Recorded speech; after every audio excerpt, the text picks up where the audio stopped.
This experience is called Fountains and Wells. Within this experience, learners begin with an authentic context for their learning, which will come from the many fountains and wells within North Wales, which can be identified and illustrated with the help of interactive media. Underpinned within this are the obvious Welsh cultural aspects of fountains and wells within North Wales, such as St Winifred's Well, Conwy Victorian Fountain, the Portmeirion Fountains, St Bwenna's Well, the Carnarvon Dancing Fountain, and for a more modern context, SC2 in Rhyl. All of these provide a very good authentic context for the learning. For younger and less able children, the authentic context can be provided by the experience of giving or showing them or relying on their own first-hand experience of fountains or sprinklers, which provide an exciting and engaging context for all ages. Perhaps you could give them an exciting experience with a sprinkler in your outdoor area, maybe wearing their wet weather gear and enjoying the ready-made fountain by running beneath it and exploring how it falls.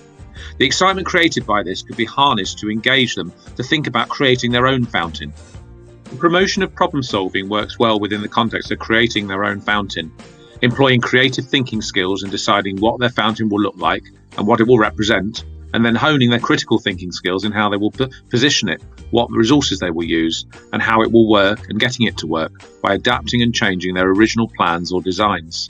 The problem solving is initially in designing and detailing the resources they will use or acquire.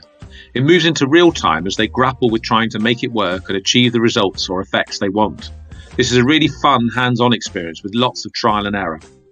The trial and error can result in flow being too strong or weak, water dribbling or not reaching the potential planned, leaks or seepage from pipes not connected with adequate materials, and this may result in participants getting wet or making live adjustments, which adds to the excitement and fun of the experience and increases the learning.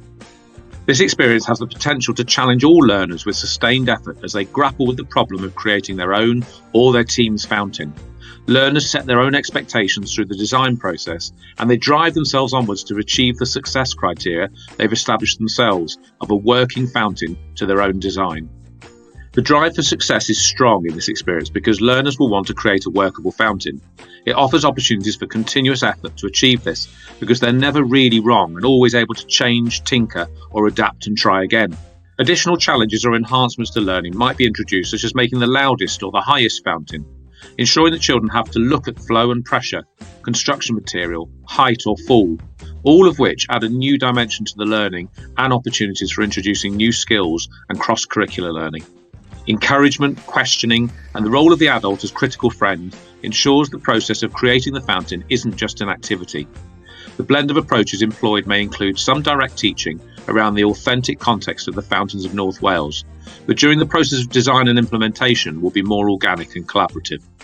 Learners will not only be encouraged, but there is a necessity for them to take charge of their own learning. The experience by its nature encourages both collaboration and social positive relationships. Using the medium of water and creating a construction which can transport water and contain its flow can be a messy business, with lots of opportunities for fun, engagement, and building those relationships. It requires the children to work together to achieve the outcome and targets they set themselves. They want to achieve what they've designed, either competitively or artistically, as they make their own idea work in relation to creating their fountain. They will need to build on their own previous knowledge and experience of fountains or the way water flows or works, which will be gained from good foundation phase environments. This will challenge them to think about all that they've learnt already in their use of water, and it engages their interest simply because of the very enticing medium of water for all ages.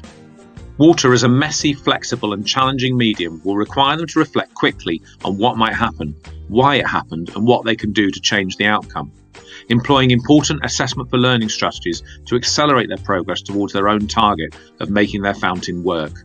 There are numerous cross-curricular possibilities which either arise or can be interwoven into the experience. There are the historical and geographical context of fountains, which relate to authentic context. Numeracy can relate to measurement, design, capacity, flow measure, height of fountain, to name only a few. Literacy could relate to vocabulary associated with fountains, language development for describing their fountain design and development, creative literacy in relation to water or fountains. There are also aspects of well-being which are closely associated with the design, use and inspiration associated with water and fountains. Important aspects which address the four purposes are integral to this activity. It is in the main outdoors and involves the use of water, which has an important contribution to health and well-being. It requires the children to be creative and enterprising in the realisation of their ideas through creative use of the resources and loose parts that they have at their disposal in the outdoor area.